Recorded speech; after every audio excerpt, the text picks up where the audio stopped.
দুই দিনব্যাপী লোকশিল্পীদের নিয়ে এক বিশেষ কর্মশালার আয়োজন করা হয় লোক সংস্কৃতি ও আদিবাসী সংস্কৃতি কেন্দ্রের সহযোগিতায় ও উত্তর দিনাজপুর জেলা তথ্য সংস্কৃতি দপ্তরের ব্যবস্থাপনায় মাস্টারদা সূর্য সেন মঞ্চে এই কর্মশালার আয়োজন করা হয়েছে। উপস্থিত ছিলেন দীপান্বিতা বর্মন, বিডিও ইসলামপুর, পৌরসভার চেয়ারম্যান কানাইয়ালাল আগরওয়াল, জেলা তথ্য সংস্কৃতি দপ্তরের আধিকারিক শুভম চক্রবর্তী, মহকুমা তথ্য সংস্কৃতি দপ্তরের আধিকারিক শুভদীপ দাস সহ কর্মশালায় আসা বিভিন্ন শিল্পীরা উপস্থিত ছিলেন।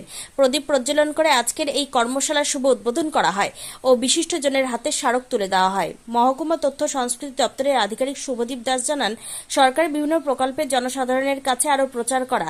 তিনি বলেন, বিভিন্ন ক্ষেত্রে প্রশিক্ষকরা এসছেন, শিল্পীদের আলোচনার মাধ্যম দিয়ে আরও বেশি উন্নতি সাধন করার লক্ষ্য এই কর্মশালা। মঞ্চে আছেন আমাদের ইসলামপুরের বিডিও ম্যাডাম, আছেন আমাদের ডিএমসি সাহেব, আছেন সৌরভবাবু, সঙ্গে তিনি আজকে আপনাদেরকে প্রশিক্ষণটা দেবেন। সৌরভবাবু আছেন, এসডিএমসি সাহেব বসছেন উঠছেন।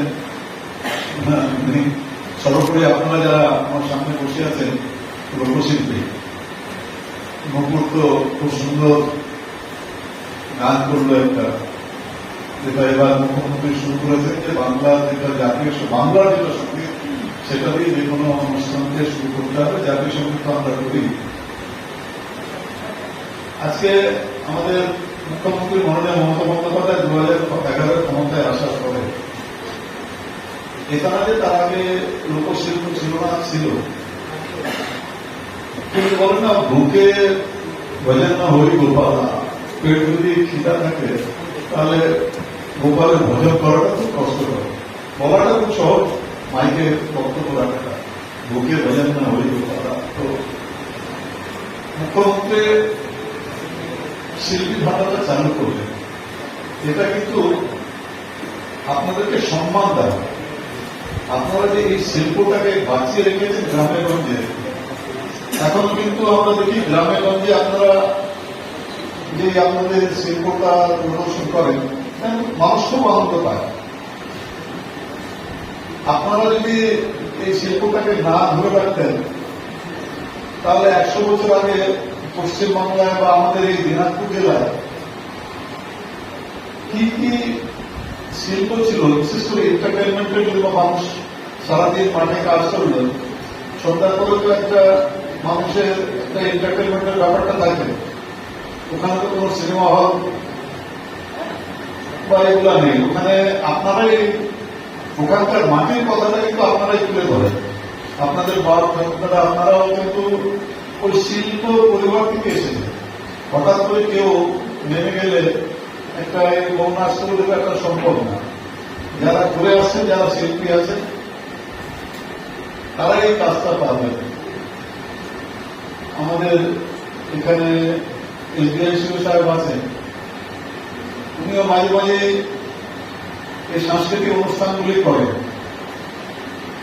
আজকে 3 দিনের আপনাদের কর্মশালা, আপনারা এমনি এই শিল্পী আছেন, আপনারা যে যে রকম শিল্পী আছেন তাতে আপনাদেরকে আর একটু ট্রেন করে দিয়ে আর একটু যদি মানুষের কাছে ওটা নিয়ে আপনারা আকর্ষণটা মানুষকে বাড়াতে পারেন, সেটাই কিন্তু কর্মশালার লক্ষ্য। এটাও ঠিক যে লোক উৎসব শিল্পে এখন আমি যখন অফিসে বসে আপনাদের ওই লাইফ সার্টিফিকেটটা দিতে হয়, দেশ সাহেব বলেন যে ওখান থেকে নিয়ে চলে আসেন। তো তাতে আর কি না হলে এটা জানা যায় যে আমাদের এখানে অনেক লোকশিল্পী আছেন, উপস্থিতিটা বুঝে যায়।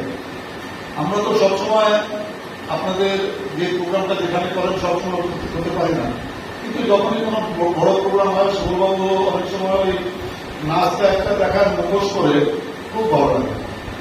এটা তো এক সময় এগুলাই ছিল, ওই ছোটবেলায় আমরা দেখেছি ওই পুতুল নাচটা ছিল, পুতুল নাচটা পিছনে তো সুতা হাতে দিয়ে নাচাতো পুতুলগুলোকে, ওটার মধ্যে কিন্তু একটা মেসেজ ছিল। দশার সময় যেটা বিশেষ করে রামনবমী এগুলোর সময় অনেক ওই রামলীলা টাইপের আমরা বলতাম। উত্তরপ্রদেশ থেকে আর রাজস্থান থেকে ওই রামলীলার গ্রুপগুলো আসতো, ওরা ওই যেটা রামের যেটা জন্ম থেকে শুরু করে সবগুলোই ওনারা ওই মঞ্চে দেখাতেন। তখন ছোটবেলায় ওগুলাই গিয়ে আমরা দেখতাম। এটা বলার উদ্দেশ্য যে আপনারা শিল্পটাকে বাঁচিয়ে রেখেছেন। এখন সরকারের কাজ আছে আপনাদেরকে বাঁচিয়ে রাখা, তাহলে তো আপনারা শিল্পটাকে বাঁচিয়ে রাখবেন। কিন্তু সরকারের যেগুলো প্রকল্প আছে, যতগুলো প্রকল্প আছে, আপনারা সেই প্রকল্পের উপরেও আমি দেখেছি অনেক সুন্দর সুন্দর আপনারা গান রচনা করেছেন। সেটাতে আমরা হয়তো সবগুলো প্রকল্প বলতে পারি না, কিন্তু আপনারা গানের মধ্যে দিয়ে ওগুলো সবগুলো প্রকল্প এত সুন্দর সাজিয়ে রেখেছেন যে সেগুলো সবগুলো প্রকল্প আপনারা তুলে ধরতে পারছেন। তো আজকে যারা এই অংশগ্রহণ করছেন, আমার একটু তাড়াহুড়ো আছে, নাহলে আমিও কিছুক্ষণ আরো থাকতাম। আমি সবাইকে ধন্যবাদ জানাচ্ছি। ভালো করে এটাদের ট্রেনিং এ অংশগ্রহণ করেন, দেখবেন আপনাদের শিল্পটাই আরো ভালো হয়ে উঠবে। ধন্যবাদ সবাইকে। আজকে এই অনুষ্ঠানে উপস্থিত আছেন আমাদের জেলা থেকে আগত ডিআইসিও সাহেব, আমাদের ইসলামপুর এসডিআইসিও সাহেব, আমাদের লোকপ্রশাসন শিল্পীদের প্রশিক্ষণ হিসেবে রয়েছেন, এবং আমার সামনে যারা উপস্থিত আছেন লোকশিল্পী, তাদের সকলকে এবং আরো যারা সাংবাদিক রয়েছেন বা অন্যান্য যারা রয়েছেন প্রত্যেককে অনুষ্ঠানে উপস্থিত থাকার জন্য ধন্যবাদ জানাই। এবং বিডিও ইসলামপুর তরফ থেকে এবং বিডিও অফিস ও পঞ্চায়েত সমিতির তরফ থেকে জেলার যে অনুষ্ঠান আয়োজিত হচ্ছে লোকশিল্পীদের কর্মশালা, সেখানে সকলকে স্বাগত জানাই। এই 3 দিনব্যাপী অনুষ্ঠান, এটি ডিস্ট্রিক্টের অনুষ্ঠান, তো এর প্রসারও আমাদের কাছে অনেকটা বেশি, কারণ আপনারা যারা আমাদের এই সরকারি প্রোগ্রাম বা সরকারি স্কিম যেগুলো জনগণের কাছে পৌঁছে দেওয়ার জন্য একটা মুখ্য ভূমিকা পালন করেন, কারণ আমাদের মাননীয় মুখ্যমন্ত্রী যে যে স্কিমগুলোকে আমাদের জনগণের জন্য প্রণয়ন করেছে, বা তাছাড়াও যেগুলো যেরকম দুয়ারে সরকার থেকে শুরু করে অন্যান্য যে সমস্ত মুখ্য যে সরকারি প্রোগ্রামগুলো রয়েছে, সেগুলোতেও আপনাদের যে অংশগ্রহণ সেটি অনস্বীকার্য, এবং তাতে করে মানুষের সেই প্রোগ্রামগুলো সম্পর্কে যে সচেতনতা বাড়ছে সেটা বলে বাহুল্য। তো আমাদের যে আইসি বা ইনফরমেশন এডুকেশন কমিউনিকেশন, যেটা আমরা মানে অন্যান্য স্কিমের সাথে সাথে এটাও একটা আমাদের থাকে যে আইসিটাও আমাদেরকে করতে হবে, মানে এই যে স্কিম বা প্রোগ্রাম যেগুলো থাকে সেগুলো সচেতনতামূলক ভাবে এই প্রোগ্রামগুলোকে অনুষ্ঠান করা হয়। তার সাথে যেরকম আমরা ফ্ল্যাগ ব্যানার ইউজ করে থাকি বা অন্যান্য যে সমস্ত হয় মাইকিং অ্যানাউন্সমেন্ট, তার সাথে সাথে লোকশিল্পীদের মাধ্যমে, গানের মাধ্যমে, কবিতা বা পথনাটিকা, এই সমস্তের মাধ্যমে কিন্তু আমরা এই যে স্কিমগুলো থাকে সেগুলো জনগণের কাছে পৌঁছে দিতে পারি। তো আমার সাথে এসডিআইসি সাহেবের আগে আলোচনা হয়েছিল যে এই অনুষ্ঠানটা কিভাবে হবে। তো তাতে করে আমাদের বিডিও অফিসের বা অন্যান্য যে কোনো লাইন ডিপার্টমেন্টের যে স্কিমগুলো রয়েছে সেগুলো থেকে অন্যান্য আধিকারিকরা আসবেন এবং আপনাদেরকে যে তথ্যগুলো দেওয়ার আছে, মানে স্কিম সম্পর্কিত যা নিয়ে আপনারা কাজ করবেন, সেগুলো আপনারা পেয়ে যাবেন। এবং আমাদের নিজেদের পঞ্চায়েত সমিতির বিডিওর তরফ থেকে যে স্কিমগুলো আছে তার জন্য আমরা আপনাদের পাশে থাকবো।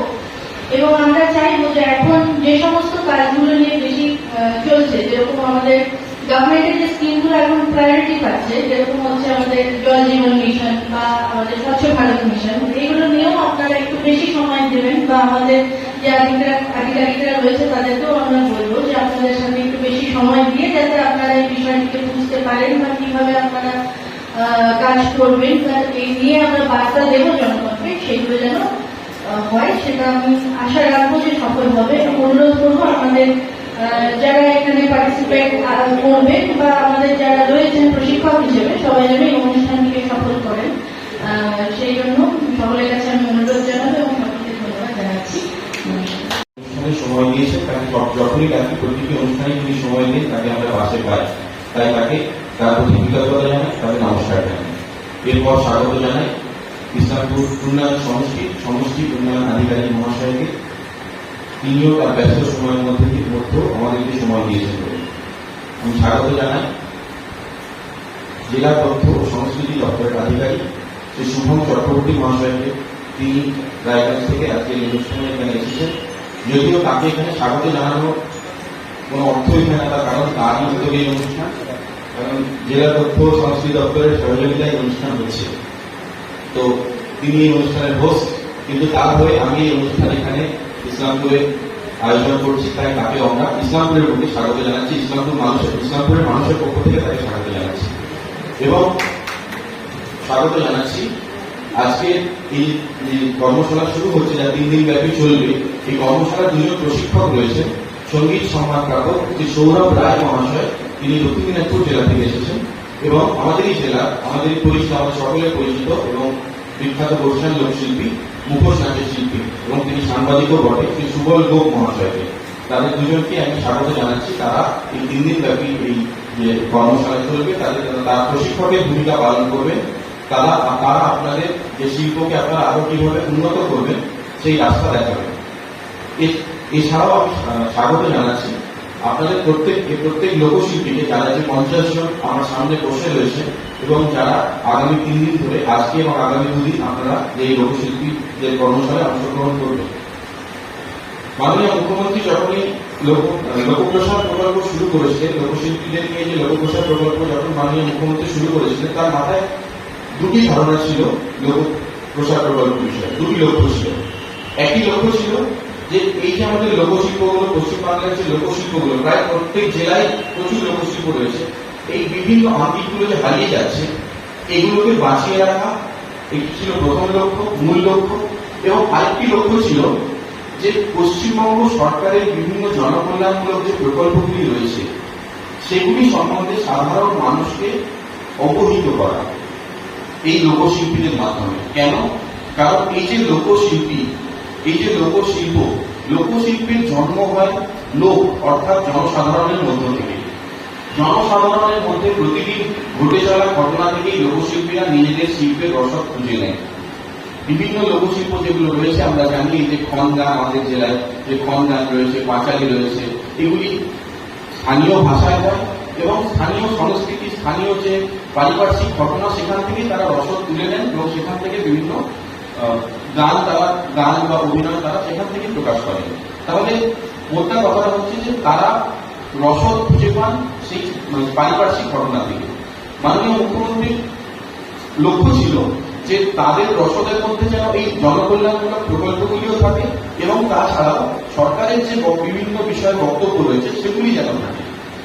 তো সেই কথা মাথায় রেখে আমরা প্রত্যেক বছরই একদিনের কর্মশালা হয় 500 লোকশিল্পীকে নিয়ে, একদিনের সম্মেলন হয় এবং 3 দিন ব্যাপী একটি কর্মশালা হয়, যে কর্মশালাটি এখানে হচ্ছে। এই কর্মশালার মূল লক্ষ্য থাকে যে 3 দিন ধরে 2 জন প্রশিক্ষক এসেছেন, তারা 3 দিন ধরে আপনাদের নিজ নিজ যে আঙ্গিকগুলি রয়েছে সেগুলি উন্নতি সাধন কিভাবে করবেন। আজ থেকে 10 বছর আগে যেভাবে মঞ্চে গান গাওয়া হতো, এখন সেভাবে হয় না। অনেক নতুন নতুন জিনিস এসছে, যন্ত্রপাতি এসছে, আপনারা কিভাবে সেগুলিকে ব্যবহার করবেন, আপনাদের গানের মধ্যে কিভাবে সেগুলিকে অঙ্গীভূত করে নেবেন, এটি একটি লক্ষ্য।